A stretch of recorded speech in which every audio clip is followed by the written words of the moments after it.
Subscribe now and press the bell icon. Never miss an update. नमस्कार दोस्तों, Hemant LP channel में आपका बहुत बहुत स्वागत है। दोस्तों इस वीडियो में हम जो है ईवीएस का जो है पेडागॉजी पढ़ रहे हैं, ईवीएस का शिक्षण पढ़ रहे हैं, जो आपके सीटेट के लिए बहुत ही उपयोगी है, सुपर टेट में भी आता है और इसमें जीएस के यानी जनरल स्टडी के बहुत ही ज़्यादा क्वेश्चंस हैं जो आपके सुपर टेट के जीएस में भी काम आएगा और जो शिक्षण आता है 10 नंबर का उसमें भी काम आएगा और यूपी टेट जूनियर में भी काम आता है और यूपी टेट में भी काम आता है। ठीक, तो ये सारे क्वेश्चन जो है हर जगह आपको मिलते हैं। चलिए शुरू करते हैं। अगला पार्ट है वो वहाँ मिजोरम से। देखिए, मिजोरम में मिजो भाषा बोली जाती है। मिजोरम में बांस से बने कप, जो कप चाय पीने वाला होता है वह बांस से अर्थात लकड़ी से बने मिलते हैं। मिजोरम में खेती की लॉटरी निकाली जाती है। ज़मीनों को साझा मानकर लोगों को बारी बारी उस ज़मीन पर खेती करने का मौका मिलता है।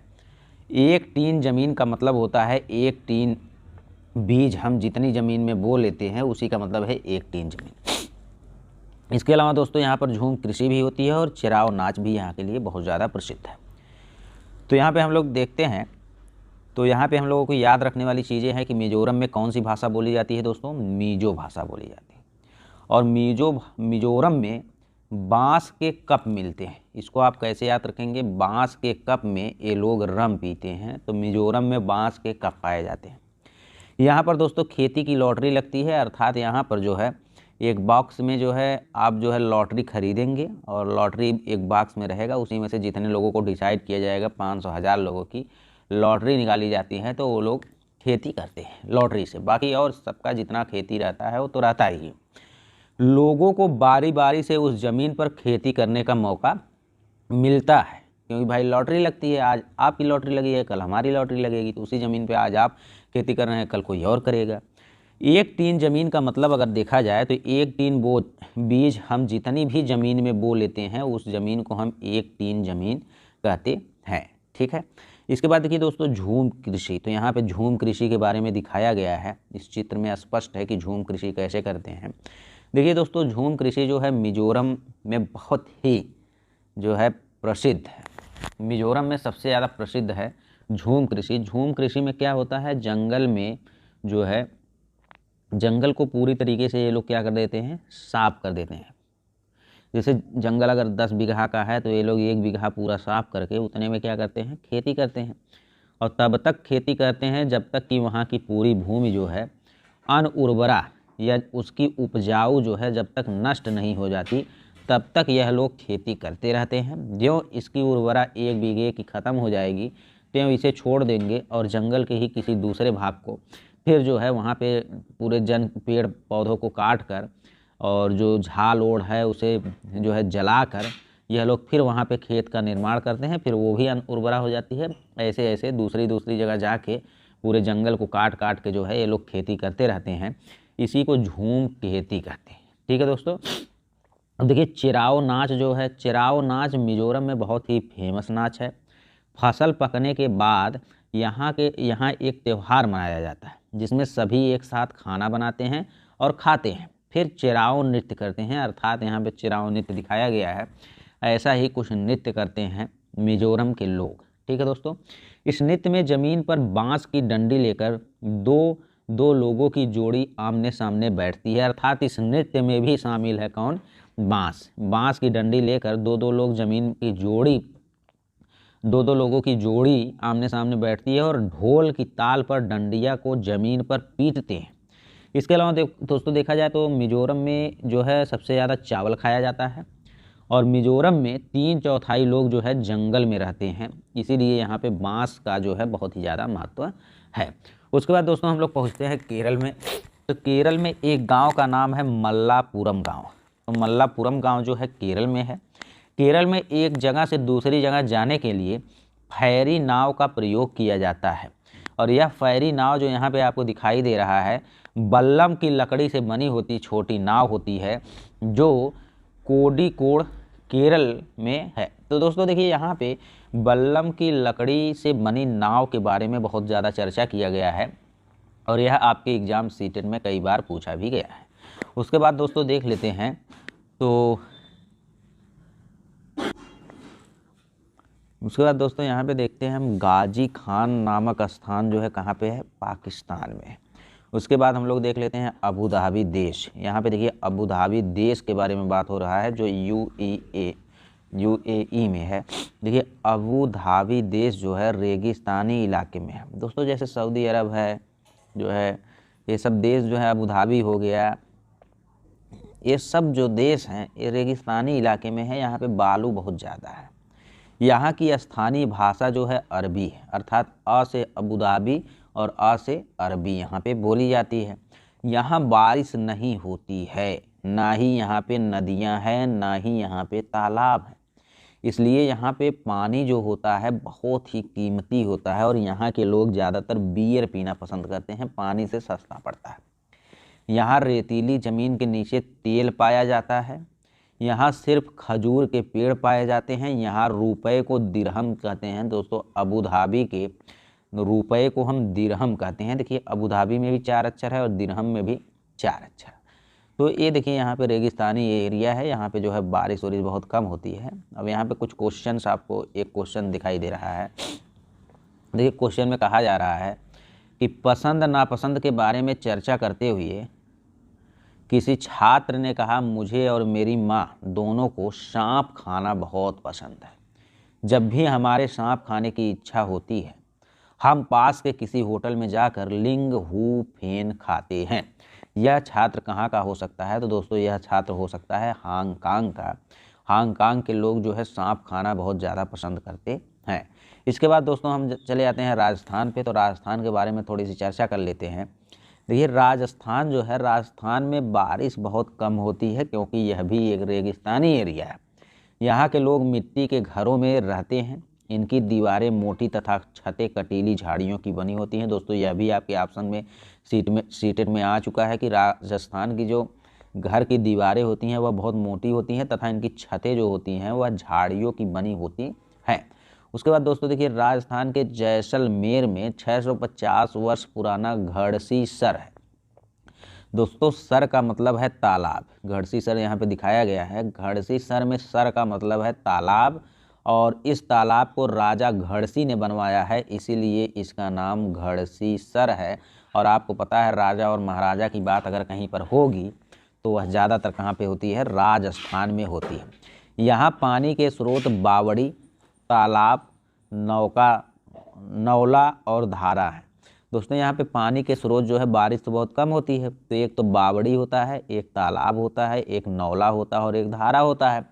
तो जो बावड़ी दोस्तों होती है, वो बावड़ी जो होती है वो कुआं होता है, सीढ़ीदार कुआं को ही हम बावड़ी कहते हैं। 1986 में जोधपुर के आसपास एकदम सूखा पड़ गया था, तो इन्हीं बावड़ियों का प्रयोग में लाया गया, इन्हीं बावड़ियों को प्रयोग में लाया गया और राजस्थान में टांका बनाकर बारिश का पानी जो है इकट्ठा करने का खास तरीका है। तो दोस्तों टांका मान के चलिए कि टांगा जो यहाँ पे कहा जा रहा है वो हमारे यहाँ का समझ लीजिए टैंक है और वहाँ पे हम लोग गड्ढा टाइप खोद देते हैं और उसी गड्ढे में जो है बारिश का पानी जो होता है वह क्या हो जाता है? इकट्ठा हो जाता है। तो यही इकट्ठा करने का एक तरीका है पानी को, जिसे हम राजस्थान में टांका या टोंका कहते हैं।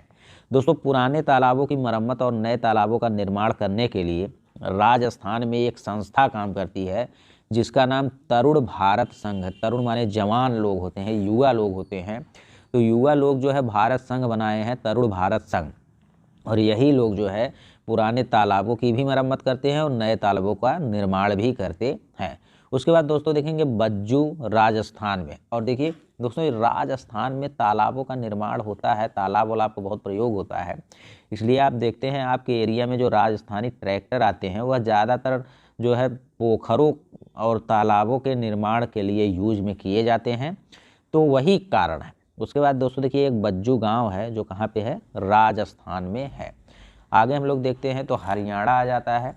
हरियाणा में एक सोहना गांव है, यहाँ मिट्टी के घर हैं, गोबर से लिपाई भी की जाती है। दोस्तों घर की गोबर से जो लिपाई की जाती है उस लिपाई का केवल एक कारण होता है कि मिट्टी में दोबारा लिपाई के बाद जो है कीड़ा नहीं लगते हैं। तो वही कीड़े से बचने के लिए जो है कीड़े को भगाने के लिए हम घरों में गोबर से लिपाई करते हैं। छतें जो होती हैं लकड़ी के फट्ठों या कट्टों से बनती हैं। फिर इनके ऊपर नीम व कींकड़ की लकड़ियां बिछा दी जाती हैं ताकि लकड़ी में कीड़ा न लगे। अर्थात आप कह सकते हैं कि जो नीम और कींकड़ की लकड़ियां होती हैं, ये दोनों में कीड़ा नहीं लगते हैं, ताकि लकड़ी के जो फट्ठों से आप बनाए हैं छत, उस छत के ऊपर नीम व कींकड़ रख देंगे तो नीम व कींकड़ की लकड़ियों में जो है कीड़े नहीं लगेंगे, तो वह यहाँ पे लकड़ी के फट्ठों तक नहीं पहुँचेंगे। ठीक है दोस्तों। उसके बाद देखिए, ताकि लकड़ी के कीड़े ना लगे, सोहना गांव जो है वहाँ से अगर आपको दिल्ली जाना है तो उसके बीच में एक गुरुग्राम यानी गुड़गांव भी क्या होता है, पड़ता है। जैसे हरियाणा आपका यहाँ पे है तो दिल्ली आपका यहाँ पे है, तो सोहना से जब दिल्ली आप जाते हैं तो बीच में जो है हरियाणा का ही एक जो है शहर है, नगर है, गुरुग्राम या गुड़गांव जो है वह आपको मिलता है बीच में ही। ठीक है दोस्तों। उसके बाद हम देखेंगे कर्नाटक। तो कर्नाटक में बेल बविका गांव है दोस्तों, बेल बविका गांव है। यहाँ पर प्याज की फसल उगाई जाती है। खूंटी की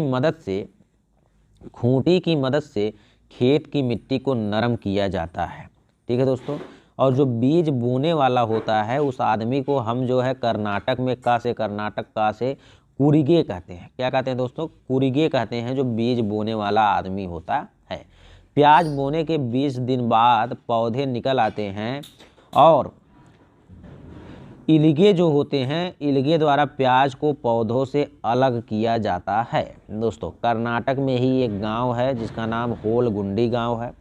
यहाँ होलगुंडी गांव की जो पंचायत होती है उसमें बड़ों के साथ बच्चे भी बैठते हैं और इन बच्चों की पंचायत को भीमा संघ के नाम से जाना जाता है। अर्थात यहाँ पर छोटे बच्चे की भी पंचायत होती है और उस छोटे बच्चों की पंचायत को हम भीमा संघ के नाम से जानते हैं और यह होलगुंडी गांव में होता है और यह कर्नाटक में है।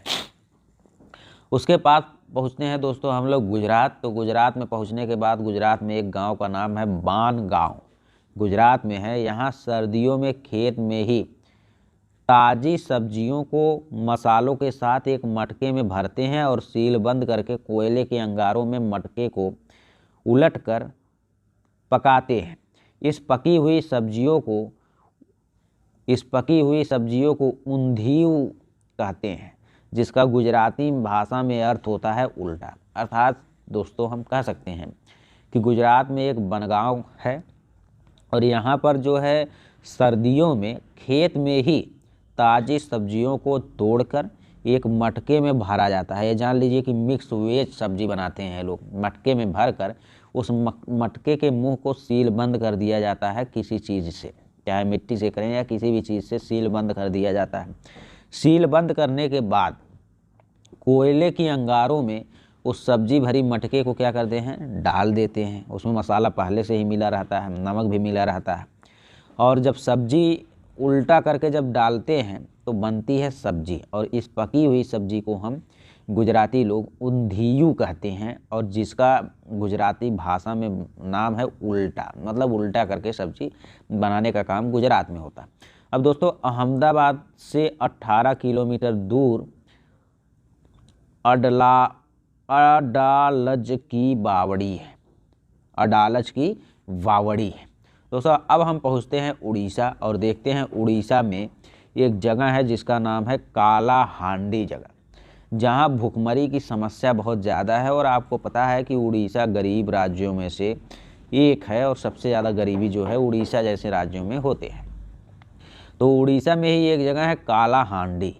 सरकारी आंकड़ों के अनुसार 1997 से 2005 तक 1,50,000 किसानों ने यहाँ पे आत्महत्या कर ली थी।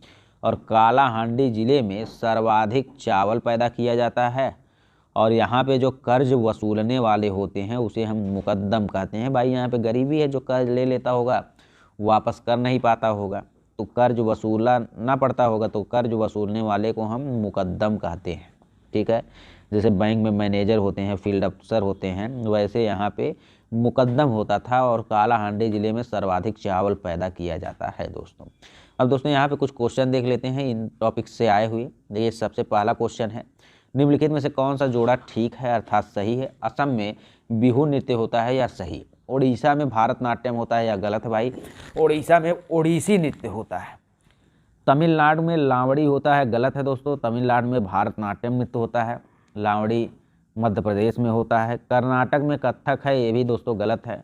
आधा ता वाला जो आएगा वो आधा ता वाले में होगा, जैसे उत्तर प्रदेश में आधा ता है तो कथक में भी आधा ता है। कथक की जगह कभी कभी क लिख देगा तब भी आपका कहाँ का होगा, उत्तर प्रदेश का होगा, लेकिन कथकली लिख दिया तो यह हो जाएगा कहाँ का दोस्तों, केरल। तो आपको याद रखना है केरल की कली। उसके बाद हम आगे चलते हैं तो यहाँ पे क्वेश्चन देखते हैं कि भाई नीचे दिया गया पैराग्राफ पढ़िए जिसमें एक गांव के बारे में बताया गया है। एक छात्र जो है अपने गांव के विषय में कुछ लिखा है, इसको ध्यान से पढ़िए और इसका उत्तर दीजिए। दोस्तों वह बच्चा लिखा है, मैं अपने गांव से आया हूं। हमारे गांव में अत्यधिक वर्षा होती है, इसलिए हमारे घर धरती से लगभग 10 से 12 फुट या कह सकते हैं कि 3 से 3.5 मीटर ऊंचे बने होते हैं। इन्हें मजबूत बांस के खंभों पर बनाया जाता है। यह अंदर से भी लकड़ी के बने होते हैं। यह गांव होना चाहिए। हमने आपको बताया है कि यह गांव असम में होगा, जहां पर लकड़ी के बड़े बड़े बांस होते हैं, उसके ऊपर से जो है घर बनाना शुरू किया जाता है। आपको बहुत ही सही से ये सारी चीज़ें समझा दी गई हैं। इसके बाद दोस्तों एक क्वेश्चन ये आता है जो है मधुबनी चित्रकला के बारे में कौन सा कथन सही है। तो दोस्तों देखिए, हमने आपको बताया है कि मधुबनी कला जो है बिहार की एक प्रसिद्ध कला है, चित्रकला है। तो इसमें देखिए पहला ऑप्शन दिया है, इन चित्रों को बनाने में नील, हल्दी, फूल, पेड़ों के रंग आदि का इस्तेमाल किया जाता है। तो यह हमने आपको बताया था कि भाई रंग का प्रयोग जो है हल्दी से, नील से और फूल पेड़ों से करना पड़ता है। यह ऑप्शन सही है। दूसरा है, इन चित्रों में इंसान के भी चित्र हो सकते हैं, जानवरों के, पेड़, फूल, पक्षी, मछलियाँ आदि दिखाए जाते हैं। ये भी आपका क्या है, सही है। यह लोक चित्रकला बहुत पुरानी है और इसका नाम जो है मधुबनी नामक स्थान के नाम पर पड़ा। तो ये भी क्या है, सही है। मधुबनी राजस्थान का अति प्रसिद्ध जिला है, तो यह गलत है। मधुबनी बिहार का जो है प्रसिद्ध जिला है। तो ए बी सी सही है, इसका मतलब ऑप्शन नंबर डी क्या है, सही है। इसके बाद दोस्तों एक ये भी क्वेश्चन देखते हैं हम लोग। तो इसमें देखिए कह रहा है कि मनाली, तो आपको पता है कि मनाली जो है पत्थर या लकड़ी से बने बालू ढालू छातों वाले घर होते हैं। कहने का मतलब ये है कि मनाली में जो है पत्थर या लकड़ी के बने छत होते हैं, लेकिन यहाँ पे समतल नहीं होते हैं, बल्कि थोड़े से क्या बनाए जाते हैं, ढालू छत बनाए जाते हैं, ताकि पानी गिरे तो तुरंत क्या हो जाए, निकल जाए। ठीक, तो मनाली वाला आपका हो गया ए, दूसरा। मनाली वाला क्या हो गया, दूसरे पे जाएगा। दूसरा है दोस्तों राजस्थान। तो देखिए राजस्थान जो होता है वहाँ पे पत्थर के बने घर जिनके फर्श और छतें लकड़ी की बनी होती हैं। तो हमने आपको बताया भी है कि राजस्थान की जो छतें होती हैं वह लकड़ी की बनी होती हैं, कभी कभी फर्श की भी बनी होती हैं। और यहाँ पे घर जो है देखिए राजा महाराजाओं वाला एरिया है, तो यहाँ पे पत्थर बहुत ज़्यादा मिलता है। पत्थर के एक के ऊपर दूसरा पत्थर रखते चले जाते हैं और यहाँ पे सीमेंट उमेंट से इसकी लिपाई पुताई जो है कर देते हैं। तो आपका पहला हो गया दूसरे पे और दूसरा हो गया चौथे। अब सी वाला देखते हैं, असम। तो असम में हमने अभी बताया कि बांस के खंभों पर बने ऊंचे ऊंचे घर होते हैं, 3 साढ़े 3 मीटर या 10 से 12 मीटर ऊपर बनते हैं। उसके बाद दोस्तों हम देखते हैं लद्दाख। तो लद्दाख जो होता है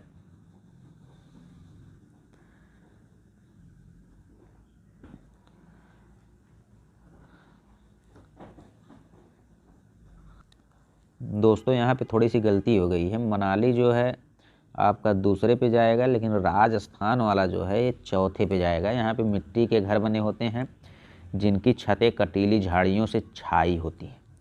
और असम वाला आपको पता ही है, बांस के खंभों पर बने ऊंचे उठे हुए घर होते हैं। और लद्दाख जो होता है डी वाला जाएगा इसमें। लद्दाख में पत्थर के बने घर होते हैं जिनके फर्श और छतें लकड़ी की बनी होती हैं। उसके बाद दोस्तों आते हैं तो यहाँ पे एक क्वेश्चन आया है, वर्ली एक पारंपरिक कला है। वर्ली नृत्य कला है। वर्ली नामक स्थान किस स्थान पर है या किस राज्य में है। तो यह दोस्तों महाराष्ट्र में है। आपका ऑप्शन नंबर ए सही होता है। कुडुक कहाँ के लोगों की भाषा है। तो दोस्तों आपको पता है कुडुक जो है झारखंड के लोगों की भाषा है। बहुत ही इंपॉर्टेंट क्वेश्चन है। तो ये आपका जो है चैप्टर खत्म हो जाता है। अब नया चैप्टर आएगा, बच्चे स्कूल कहाँ और कैसे जाते हैं। धन्यवाद दोस्तों।